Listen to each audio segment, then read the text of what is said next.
Hi guys, and welcome back to my War Games hobby channel. I'm at the club tonight, as you can see and hear. Tonight I'm playing Neil, and we're playing Black Powder, which is a rule set I really do enjoy. And we're doing the American Civil War. There is a book out for the American Civil War. We're not actually doing a scenario from that tonight. We're doing the one that comes in the Black Powder book, because it just works out well for an evening game. There's only the two of us tonight on a 6x4 table, and rather than do anything too ambitious, we've decided to do Antietam. Now, I know what you're thinking, Antietam is a huge battle, but in the book they've reduced it right the way down to smaller units, and we're only doing the right-hand part of the battle, because in Antietam, the Union right wing attacked long before the centre, and then the left wing under General Burnside was very much late into the battle. So that's what we're going to do. We're going to do, on the map here, you can see that's the full map that's in the book, but you can see by my photograph here we're only doing this right-hand section. So, which should be good. I've done an army list, which you can have a look here. You can see it's just a lot easier if we have it on one sheet rather than keep referring to the book. The Union Army have got 12 units, that's 3 brigades, each of 4 units, and the Rebs have got 3 brigades as well, but they've also got the artillery, Pendleton's artillery, just on the hill here. But I've only got the ones nearest the bridge, near the Antietam Creek, is in fact only 2 small units. So the rest of you can see I've got 1 unit off the table on the right, which is AP Hill. It isn't on the table yet. And Neil has only got 1 brigade on the table, which is Burnside's.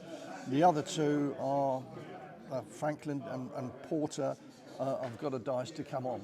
They're not actually, although they're on the table, they've got to measure from the edge of the table when they come on, if they do move. We're also leaving an option where, because I'm sure we did this battle some years ago, and the Union sort of struggled against the Confederate artillery.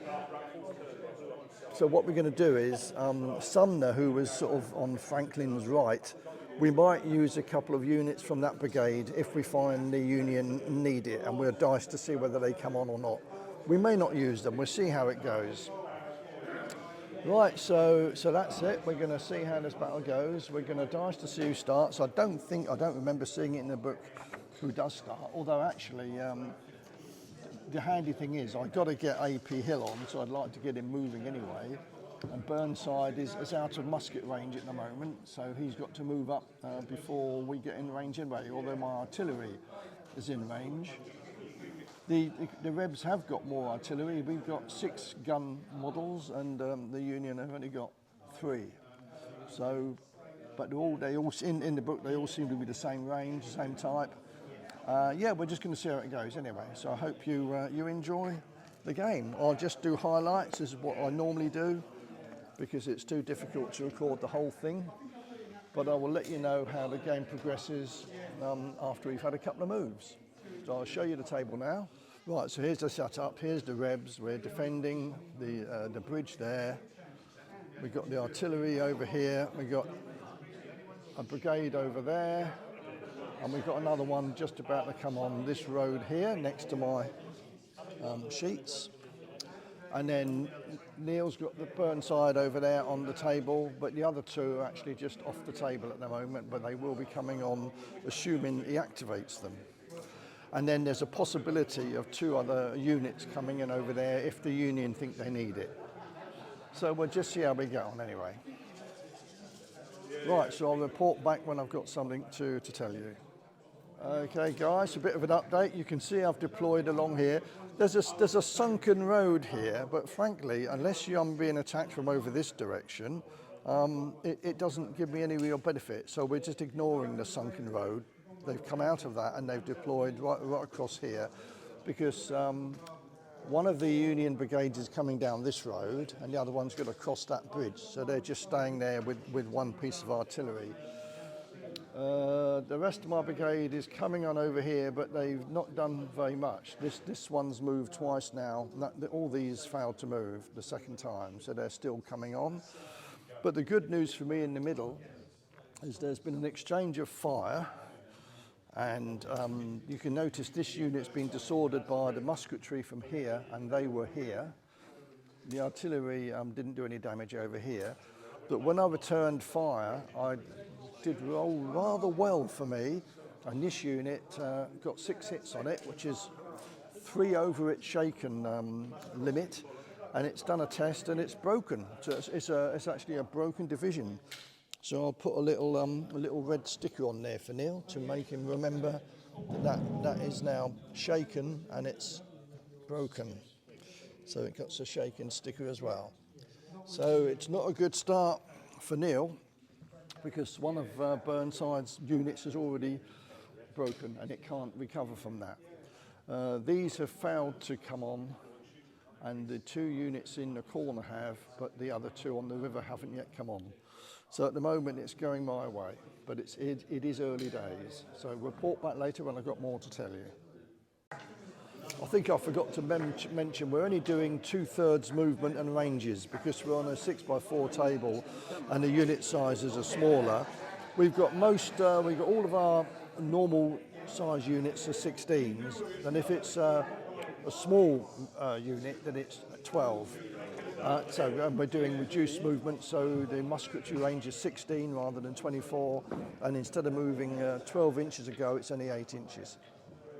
So Neil's slowly coming on over here. He's now dicing for his other 2 units in that brigade. They're not coming on still. I've been a bit slow coming on over here. I move 1 unit and I've moved my artillery up, but the other 3 haven't moved anywhere. I've got 1 shaking unit there to the left of that unit on the hill. That brigade on the hill, should I say. And I have deployed here nicely, but I failed to move up last time. Well, you can see Neil's moved up here with 2 of his units. He opened fire and he's got 3 casualties on my end unit here. So they're now shaken and they're disordered as well. So didn't have to do a test though because I've got no excess casualties. And he failed to do any real damage over there. So Neil's got his troops on the table now. And I've got 1 unit here that's disordered and shaken, that end unit. So I'm going to have to be careful of that. I may have to, I'm glad I didn't move any nearer. I need these guys to get a move on over here. They're still staying a bit behind.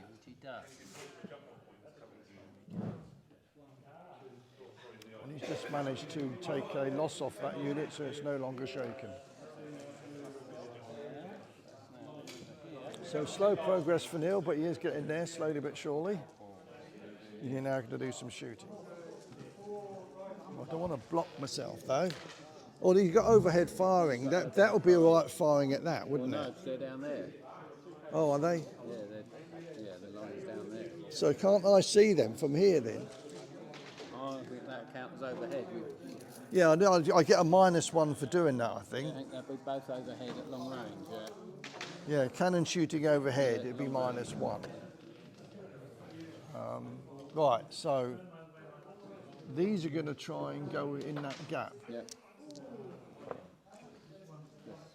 They do.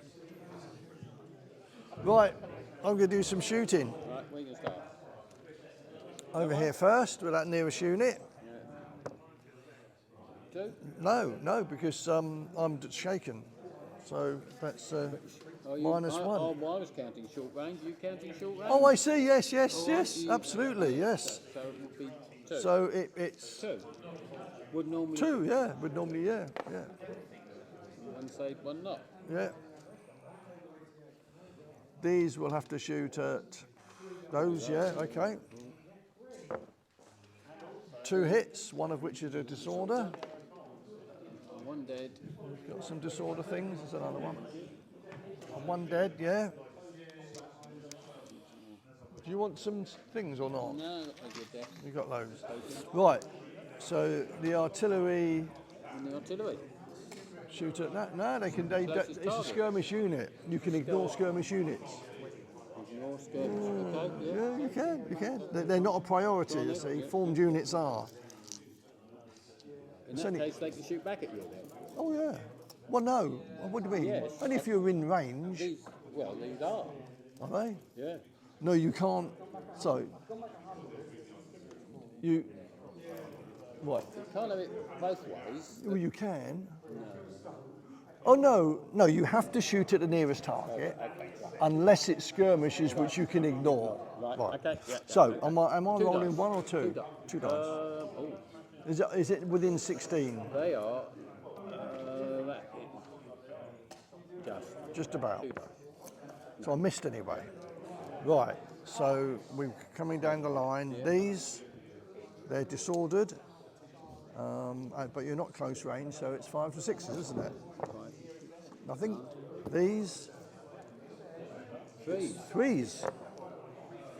One hit, that's all. You say. And you saved it. I can't believe that. These on those, I suppose. Yeah, I thought so. 2 hits, one of which is a disorder. That's one dead. Yeah. Dead. And you disorder.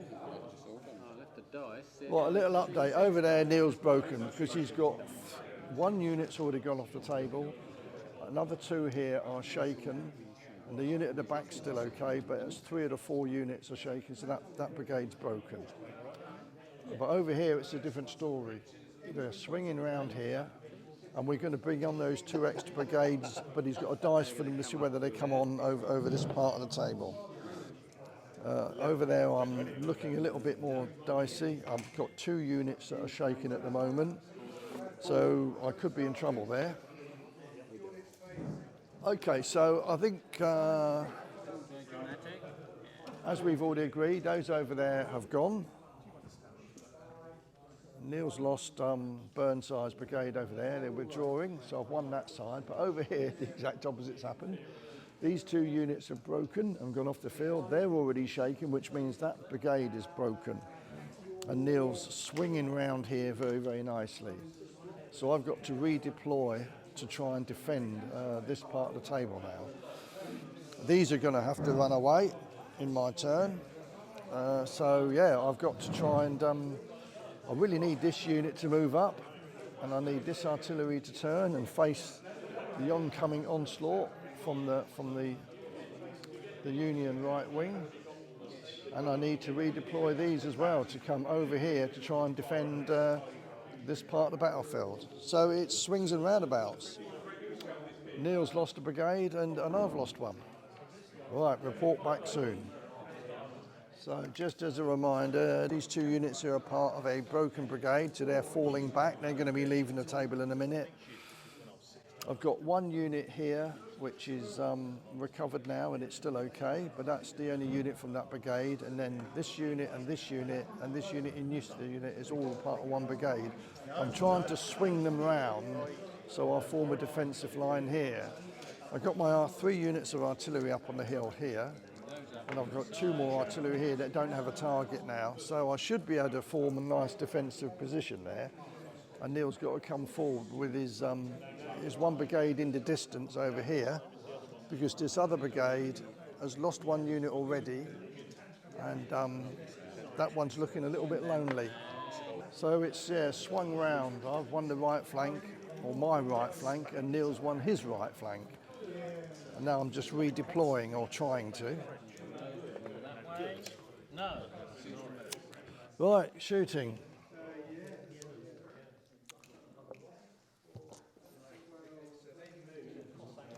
These will shoot at the nearest target. 2 hits and a disorder. I've got a disorder.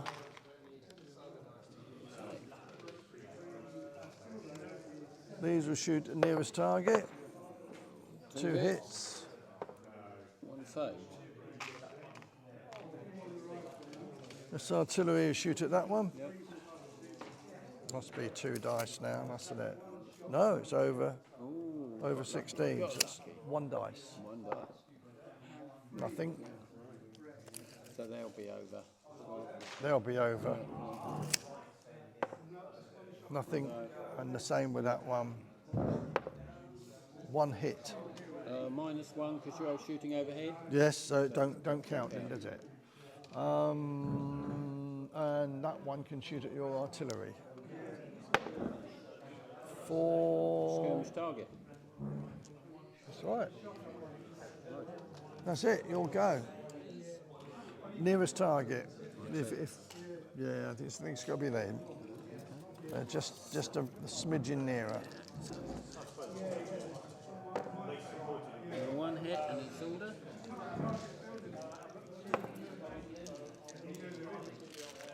Those needing 5s and 6s. One hit. Saved it. And these as well. 2 hits. Both saved. That's it, isn't it?